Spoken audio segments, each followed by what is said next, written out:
Buenas tardes, hermanos. Es un placer saludarles por este medio, deseando primeramente que se encuentren bien alrededor de todos sus seres queridos. Les invito a inclinar su rostro para realizar una oración. Bendito Padre Celestial que estás en el cielo, en la tierra y en todo lugar, infinitas gracias te damos, Señor, por toda la misericordia que has derramado en nuestros hogares. Gracias, Señor, por tus bendiciones. Muchas gracias, Padre Santo, porque nos permites estar en este lugar alabando tu nombre y escuchando tu palabra. Gracias, Dios, por todo ello, y te pido, mi Padre Santo, que prepares nuestros corazones para escuchar tu mensaje. En el nombre de Cristo Jesús, amén. En esta ocasión, hermanos, tenemos la lectura de la carta del apóstol San Pablo a Filemón. Para ello, les invito a que pongamos atención en el siguiente video. La carta de Pablo a Filemón. Fue escrita durante una de las muchas prisiones de Pablo, y es su carta más corta en el Nuevo Testamento. Pero no te dejes engañar por su tamaño. Esta es en realidad una de las cartas más explosivas que Pablo escribió. Esta es la historia de fondo para que podamos encajar los detalles que se encuentran en la carta. Filemón era un ciudadano romano acomodado de Colosas, que probablemente conoció a Pablo durante su misión en Éfeso y se convirtió en seguidor de Jesús. Después, cuando Epafras, colaborador de Pablo, empezó una comunidad de Jesús en Colosas, Filemón se convirtió en el líder de una iglesia que se reunía en su casa. Ahora, Filemón, como todos los patriarcas en el mundo romano, tenía esclavos, uno de los cuales se llamaba Onésimo, y en algún momento ambos tuvieron un serio conflicto. Onésimo le hizo mal a Filemón de alguna manera. Quizá fue un robo o quizás lo engañó. No lo sabemos exactamente. Pero después de eso, Onésimo huye. Eventualmente, Onésimo fue a ver a Pablo en prisión, probablemente para pedirle ayuda, y en el proceso se convirtió en seguidor de Jesús y luego en un amado asistente de Pablo. Así que Pablo se encuentra en una situación muy difícil y delicada al escribir esta carta. Él le pedirá a Filemón no solo que perdone a Onésimo y que lo reciba, sino que lo acepte como un hermano en el Mesías y ya no más como un esclavo. Así es como lo hace. Pablo abre con una oración, alabando primero a Filemón y agradeciendo a Dios por el amor y la fidelidad que él ha mostrado a Jesús y a su pueblo. Y luego abre camino para hacer su petición con esta frase: ruego que la comunión de tu fe llegue a ser eficaz por el conocimiento de todo lo bueno que ha operado en nosotros, guiándonos hacia el Mesías. Una palabra clave aquí es comunión, o en griego koinonía, que significa compartir o participación mutua. Es cuando dos personas o más reciben algo juntos y lo comparten, haciéndose compañeros. Pablo está diciendo que la fidelidad a Jesús significa reconocer que todos sus seguidores son compañeros iguales que comparten juntos el regalo del amor y la gracia de Dios. Y para Pablo, esta experiencia de coinonía entre los seguidores de Jesús no es solo una idea que piensas, sino que es algo que haces en tus relaciones. Lo que lleva a Pablo a su petición. Finalmente empieza a hablar de Onésimo. Él dice que Onésimo se ha vuelto el hijo de Pablo en la prisión, lo que quiere decir que Pablo guió a Onésimo para que dedique su vida y lealtad a Jesús. De manera que Pablo y Onésimo ahora son familiares en el Mesías. Él ha estado sirviendo a Pablo con fidelidad en la prisión, y aunque Pablo quiere que se quede, él sabe que este conflicto no resuelto con Filemón debe ser reconciliado si ellos dicen ser seguidores de Jesús. Lo que lleva a Pablo a su audaz petición, que Filemón reciba a Onésimo, ya no como un esclavo, sino como más que un esclavo, como un hermano amado en el Señor. Ahora, esto es mucho pedir. Bajo la ley romana, Filemón tenía todo el derecho de hacer castigar a Onésimo o meterlo en prisión. Pablo no está únicamente pidiéndole que perdone a Onésimo, sino que también reciba a su antiguo esclavo en Colosas, como una persona de igual rango social, como un miembro de su familia. Esto es mucho más que bondad, es completamente inaudito. Es liberar un esclavo y luego tratarlo como a un miembro de la familia. Va contra el status quo del orden social romano. ¿Por qué debería Filemón hacer algo así? Aquí Pablo hace un movimiento brillante. Le recuerda esa palabra clave de su oración inicial. Él dice, Si me tienes, pues, por compañero, es esa palabra griega de nuevo, koinonía, acepta a Onésimo como me aceptarías a mí. Y si te ha perjudicado en alguna forma o te debe algo, cárgalo a mi cuenta. Así que en esta petición vemos en la práctica el corazón del mensaje del Evangelio de Pablo. Primero que nada se trata de la reconciliación, justo como le dijo a los corintios. En el Mesías, Dios estaba reconciliando el mundo consigo mismo, no tomándoles en cuenta a la gente sus pecados. Así que en esta situación, Pablo se está poniendo en el lugar de Jesús. Él absorberá las consecuencias del pecado de Onésimo.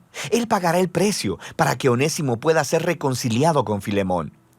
Pero el mensaje de Pablo era sobre mucho más que una transacción legal. También se trata de koinonía. Onésimo, Filemón y Pablo son todos iguales delante de Dios. Todos comparten la misma necesidad de perdón. Así que la tierra es plana frente a la cruz, lo cual significa que Filemón y Onésimo ya no pueden relacionarse entre ellos como amo y esclavo. Son familia, son hermanos en el Mesías. O como Pablo le dijo a Filemón y a toda la iglesia de Colosas, en la nueva familia de Dios no hay griego o judío, circunciso o incircunciso, extranjeros o incivilizados, esclavos o libres, sino que el Mesías es todo en todos. Pablo concluye la carta expresando su confianza de que Filemón hará aún más de lo que Pablo le pidió y le dice que le prepare una habitación porque quiere ir a visitarlo en cuanto salga de la prisión. Y luego, con algunos saludos finales, Pablo termina la carta. La carta de Pablo a Filemón es poderosa por muchas razones. Es la única carta en donde Pablo no menciona explícitamente la muerte o resurrección de Jesús. Y esto no es un desliz. Él no necesita explicar la cruz con palabras porque la está demostrando con sus acciones. Pablo está encarnando el significado de la cruz. Él se ha convertido a sí mismo en el lugar donde Onésimo y Filemón son reconciliados con Dios y el uno con el otro. Esta carta también nos muestra que las implicaciones de las buenas nuevas acerca de Jesús son extremadamente personales y nunca privadas. El hecho de que Filemón y Onésimo ahora son hermanos en el Mesías hace su relación de amo-esclavo totalmente irrelevante. La familia del pueblo de Jesús es un lugar donde todos reciben de igual manera la gracia de Dios. Es una nueva clase de sociedad o una nueva humanidad como la llamó en las cartas a los colosenses, donde el valor y el estatus social de las personas no se define por su raza, género o clase social o económica. En el Mesías hay simplemente nuevos humanos, que son compañeros en igualdad y quienes juntos comparten la misericordia sanadora de Dios a través de Jesús. Y de eso se trata la carta de Pablo a Filemón. Después de haber visto esta proyección, hermanos, les pido que tomemos en casa el tiempo necesario para leer esta carta. Realmente es muy breve y que podamos tomar el mensaje requerido en él, mencionado en él, para ponerlo en práctica en nuestras vidas.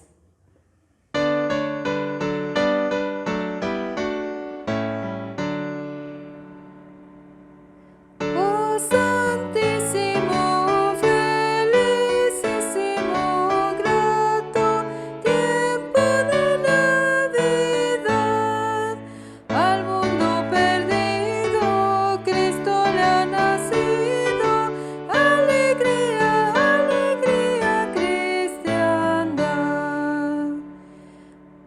Oh santísimo, felicísimo, grato tiempo de Navidad, coros celestiales oyen los mortales, alegría, alegría cristiana. Oh santísimo, felicísimo, grato tiempo de Navidad, príncipe del cielo, danos tu consuelo, alegría, alegría cristiana.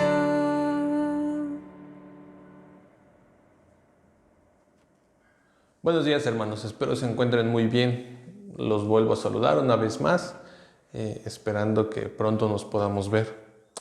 El día de hoy vamos a hablar de algo muy importante, algo muy interesante, sobre todo porque es bien sabido y todos estamos bajo el entendido que estamos a escasos días de celebrar una fecha muy emotiva, una fecha muy linda, muy padre, la Navidad. Estamos exactamente a 11 días de celebrar la Navidad. Es decir, va a ser la otra semana, el día jueves, me pareciera ser. Es importante que empecemos a hablar de la Navidad, sobre todo porque no pretendo y no deberíamos de satanizar todos los actos que hacemos en Navidad, ¿no? ¿A qué me refiero con ello? Es verdad que comer pavo pues no es muy bíblico, ¿no? Es verdad que poner un árbol de Navidad tampoco lo es, ¿no? Sin embargo, es una fecha emotiva, importante e interesante, ¿ok? Sobre todo para nosotros como creyentes, como cristianos. No está de más mencionar que pues, no tiene pues, relativamente nada de malo que pasemos tiempo en familia durante esa época, que no tiene relativamente nada de malo que pues, pongamos un árbol, ¿no? Que demos algunos obsequios, que preparemos alguna comida en especial, ¿no? En específico. Eso siempre es importante porque fomenta las relaciones familiares, ¿no? Fomenta esa comunión entre hermanos, entre familia nuclear y más allá, en el que podemos compartir tiempo, ¿no? Siempre la Navidad tiene como esos rasgos melancólicos, emotivos, ¿no? Entonces yo creo que es una fecha importante. Ahora, también es bien sabido y hay que aclarar que la Navidad tiene una connotación muy importante para nosotros como creyentes, ¿no? Y es así donde nace la pregunta, ¿no? ¿Por qué celebramos Navidad? De manera intuitiva y de manera rápida ustedes pensarán, yo pensé y casi todos pensamos el nacimiento de Jesucristo. Es verdad, en Navidad celebramos el nacimiento de nuestro Señor Jesucristo, ¿no? En diferentes culturas, en diferentes partes del mundo lo celebran de una manera distinta a la nuestra, pero en Navidad se celebra el nacimiento de nuestro Señor Jesucristo. Ahora, muy interesante, porque no todas las personas se confiesan creyentes, ¿ok? No todas las personas se confiesan cristianos, algunos tienen algún otro rasgo religioso, ¿no? O se afilian a otra denominación, ¿no? Entonces, se vuelve más interesante la Navidad aún. ¿Por qué? Porque aunque no todos son creyentes, casi todos celebramos Navidad.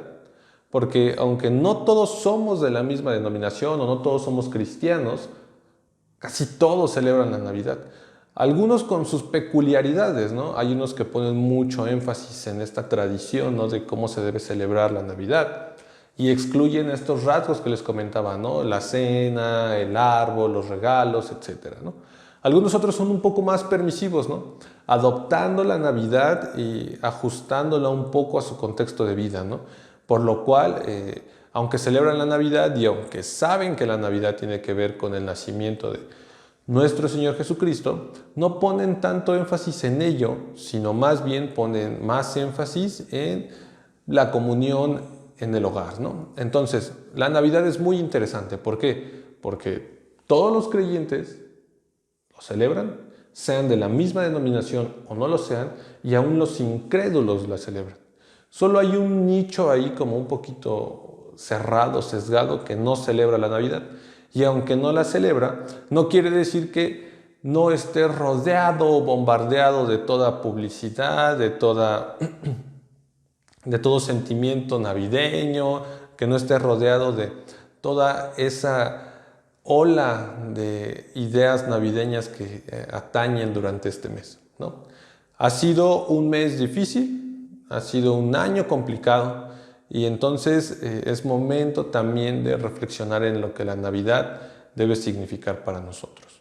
Nuevamente, no pretendemos satanizar las costumbres que tengas en tu hogar para celebrar la Navidad, no.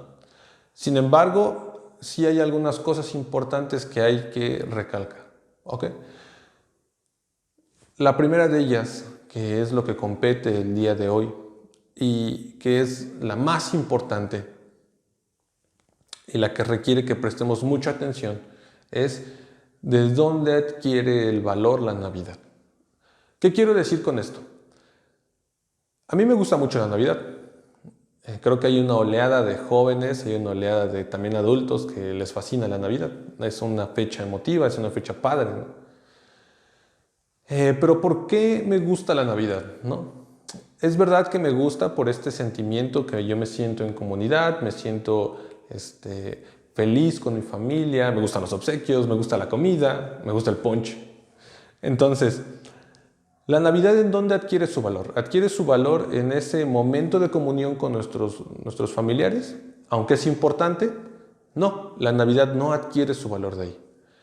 Aunque es verdad que la Navidad te hace sentir bien, te hace sentir melancólico, emotivo, triste, feliz y te hace tener un cúmulo de emociones durante esos días, ¿la Navidad adquiere su valor ahí? No, la Navidad no adquiere su valor de ello. ¿La Navidad adquiere su valor de los regalos, de la comida, etcétera? Evidentemente no, y es algo que se nos ha repetido durante mucho tiempo, pero pues no está de más recalcarlo. La Navidad no adquiere su valor en esa clase de actos o eventos, ¿no? Ya sean los regalos, ya sea la cena, o ya sea si tienes la costumbre de salir a algún otro lugar, no, la Navidad no adquiere el valor ahí. Entonces, si la Navidad no adquiere el valor con respecto a lo que yo pueda convivir con mi familia, es decir, la Navidad no adquiere el valor con mi familia, ¿no? Con mis allegados, con mis amigos, la Navidad no adquiere su valor de acuerdo a cómo yo me siento durante esas fechas. Y la Navidad no adquiere su valor en las cosas materiales. ¿En dónde radica el valor de la Navidad? ¿No? ¿En dónde radica? Muy interesante, miren, vamos a buscar en nuestras Biblias la lectura de Lucas capítulo 9 y vamos a leer del versículo 18 al versículo 20. Lucas capítulo 9 del versículo 18 al 20. Le voy a dar lectura, solo escúchame y si tienes tu Biblia ahí a la mano, por favor, sígueme con tu mirada. La palabra de Dios dice así.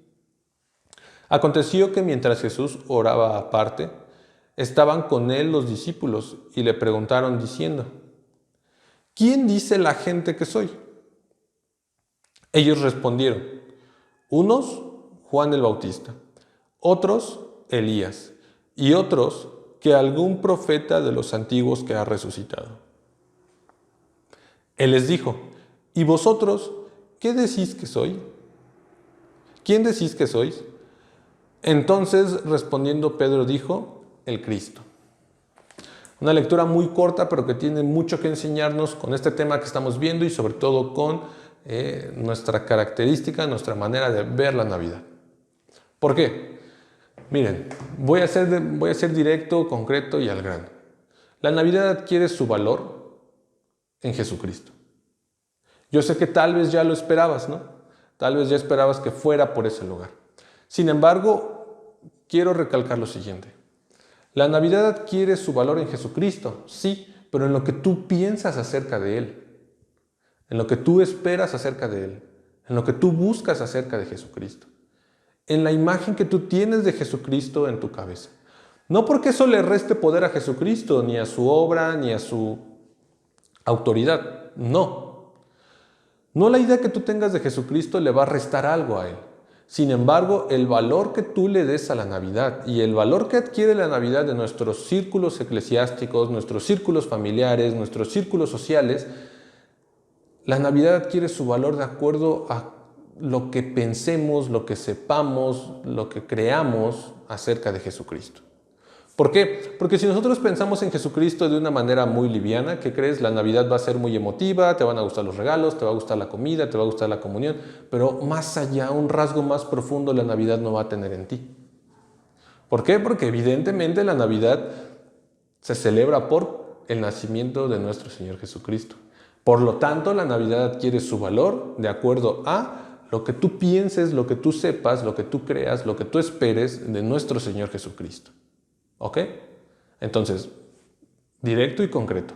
Ahora, ¿eso qué tiene que ver con el pasaje? Miren, nuestro Señor Jesucristo le está preguntando a los discípulos algo muy importante y muy interesante. Dice el relato bíblico que estaban orando. Después de estar orando ahí un tiempo, nuestro Señor Jesucristo se acerca a sus discípulos y les hace la siguiente pregunta. ¿Quién dice la gente que soy? vamos a contextualizarnos, ¿no? Vamos a traer la pregunta a nuestro contexto. Si en estos escasos 11 días que está por celebrarse la Navidad, nuestro Señor Jesucristo se acercara y nos preguntara, ¿quién dice la gente que soy? ¿Por qué? Porque otra vez, de lo que diga la gente que es Jesucristo, de ahí radica la importancia y el valor que le demos a la Navidad. Si la gente dice Jesucristo no es más que pues una idea, no fue más que un buen profeta, no fue más que un Señor que nos enseñó muchas cosas, tal vez muchos de nosotros pensamos en Jesucristo como nuestro Salvador, ¿no? Entonces ahí la Navidad empieza a adquirir cierto valor, ¿ok? Entonces, nuestro Señor Jesucristo le pregunta a sus discípulos, ¿quién dice la gente que soy? Cabría que nosotros nos preguntáramos, ¿qué dice la gente que es Jesucristo? Porque otra vez, en base a ello, es el valor que va a recaer sobre la Navidad. Los discípulos contestan, ellos respondieron, unos dicen que eres Juan el Bautista, otros dicen que eres Elías, y otros que alguno de los profetas antiguos que ha resucitado. Ahora, la respuesta que dan los discípulos es cierta. Las personas que habían visto a Jesucristo durante todo su ministerio o parte de su ministerio, muchos de ellos sí creían que Jesucristo era Juan el Bautista. ¿Por qué? Porque Juan el Bautista ya había tenido una predicación similar a nuestro Señor Jesucristo. Algunos otros creían que era Elías, ¿ok? Porque pues igual Elías fue un profeta muy importante en el pueblo y ese profeta muy importante en el pueblo trataba o apuntaba hacia un Mesías que iba a rescatar al pueblo y los judíos se sentían muy dignificados con el profeta Elías porque muchas culturas conocían acerca de él, etc., ¿no? Algunos otros dicen, otro profeta, cualquier otro profeta, ¿vale? Ahora, Juan el Bautista, Elías y los profetas apuntaban a algo muy interesante, apuntaban a un Mesías, ¿ok? Interesante, ¿ok? ¿Por qué? El hecho de que apuntaran a un Mesías quiere decir que ellos estaban esperando a alguien que cumpliera una función específica en el pueblo. La gente no veía en Jesucristo directamente a esa persona que fuera el ungido, fuera el Mesías. Por el contrario, lo veía como un buen predicador, lo veían como un buen profeta, lo veían como algún líder interesante. Pero más allá de verlo de manera directa y concreta como el elegido, el ungido, el Mesías, no lo veían. Veían todos los rasgos y características de nuestro Señor Jesucristo, pero no podían o no tenían la capacidad hasta ese momento de relacionarlo directamente con el Mesías esperado. Ahora, ¿por qué? Estas personas con las que confunden a Jesucristo eran personas que estaban preparando o personas que habían preparado o que iban a preparar el camino para el Mesías. Es decir, Juan el Bautista predicaba que la venida del reino de los cielos, ¿no? Es decir, predicaba que se acercaba ese Mesías, ese ungido. Elías también lo hacía, es más, Elías era alguien tan importante que apuntaba a ese Mesías también, ¿no? Y cualquier otro de los profetas lo hacía, anunciaba siempre la venida de un libertador. Y entonces aquí cabe aclarar algo muy importante. Tendemos a tener la costumbre de tratar de domesticar lo que nuestro Señor Jesucristo es. Es decir, tendemos a quererlo ajustar a lo que nosotros queremos. Por lo siguiente, el Mesías que ellos esperaban, que el pueblo de Dios, el pueblo judío esperaba, era un Mesías político, militar, guerrero, que los iba a librar del yugo de la opresión romana y que los iba a llevar otra vez a ser la potencia mundial que algún día fueron como nación. No, eso es lo que esperaban. Y dado que Jesucristo pareciera ser no tener esos rasgos y esas características que ellos querían fervientemente, que ellos anhelaban fervientemente, entonces para ellos Jesucristo no era el Mesías. Era cualquier otra persona que predisponía el camino para el Mesías, pero no era el Mesías. ¿Qué estaba tratando de hacer el pueblo judío? Tratar de domesticar la característica mesiánica para ellos. Es decir, ellos sabían que había un Mesías, pero ellos querían un Mesías específico. ¿Ok? Otra vez, muy importante, ¿cuántas veces nosotros en Navidad tratamos de domesticar a Jesucristo para que se adapte y se acople a lo que nosotros queremos creer de Él? Jesucristo es alguien importante y trascendente en nuestra vida. Tiene que serlo, es alguien tangible. Es alguien que hizo algo por cada uno de nosotros que va más allá de nuestro entendimiento y que muchas veces, por más que nos esforzamos en entenderlo, nos damos cuenta que solo pudo haber sido acto de Él. Él fue aquel que nos libró de nuestros pecados, que nació para vivir y morir. Morir por ti y por mí para que podamos resucitar en una vida postrera junto con Él, para limpiarnos de nuestros pecados y ser aceptos delante del Padre. Ese es Jesucristo. Pero muchas veces tratamos de domesticar la imagen de Jesucristo para que se adapte a la nuestra. Y entonces vuelvo a lo mismo. La Navidad adquiere su valor de acuerdo a lo que tú sepas o creas de Jesucristo. ¿Qué sabes y qué crees de Jesucristo? ¿Crees que realmente es el Mesías que ha venido a librarnos de nuestros pecados y a presentarnos sin mancha delante del Padre? ¿O crees en Jesucristo de maneras más someras, ¿no? En niveles más bajos? La pregunta con la que sigue el pasaje, y estamos por concluir, hermanos, es la siguiente. Dice, ¿y vosotros quién decís que sois? Una vez que Jesucristo le pregunta, porque esta pregunta otra vez va dirigida a ¿quién dice la gente que es Jesucristo? Y mucha de la gente, vuelvo a lo mismo, muchas de las personas no ven a Jesucristo como lo que es. Tratan de domesticar su imagen y adaptarlo a lo que ellos quieren que Jesucristo sea para ellos. Un milagrero muchas veces, ¿no? Una persona que solapa nuestras actitudes, ¿no? Y entonces Jesucristo dice, ok, eso dice la gente que soy. La gente no me ve como lo que soy.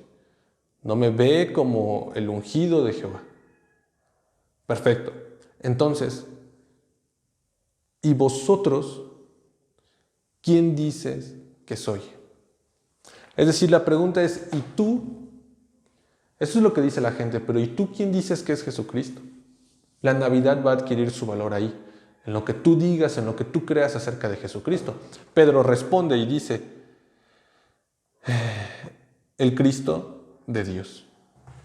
La traducción de la palabra Cristo, del nombre Cristo, sería el Mesías, es decir, el ungido, al que hemos estado esperando, el que esperamos con ansias y con ganas. Tú eres el Hijo de Dios. ¿Quién dices tú que es Jesucristo? Porque de ahí radica el valor de la Navidad, de lo que cada uno de nosotros piense, crea, afirme y crea de Jesucristo. La pregunta es para nosotros. ¿Quién dices tú que es Jesucristo? Vamos a orar. Padre, gracias por la oportunidad que nos das de poder meditar un poco acerca de esta fecha que vamos a conmemorar en los próximos días. Una fecha importante, Señor, que tiene que hacer mella en nuestros corazones, que tiene que abrir nuestras mentes, nuestro entendimiento, para poder recordar y afirmar que la Navidad, Señor, es lo que Jesucristo es. Y Jesucristo es aquel Mesías que hemos estado esperando, que vino y que nos salvó de nuestros pecados, nos salvó de la muerte y nos da una vida eterna en su sangre. Mi Dios, déjanos entender lo que la Navidad debe significar para nosotros. Y que, Señor, más allá de disfrutarlo por todas estas emotividades que desemboca, la disfrutemos porque confiamos, Señor, en que ese acto del nacimiento de tu Hijo Jesucristo vino a transformar nuestras vidas. Gracias por este culto que hemos tenido, Señor. Te suplicamos que nos ayudes durante la semana y que podamos seguir siendo de bendición donde quiera que estemos. En Cristo Jesús. Amén.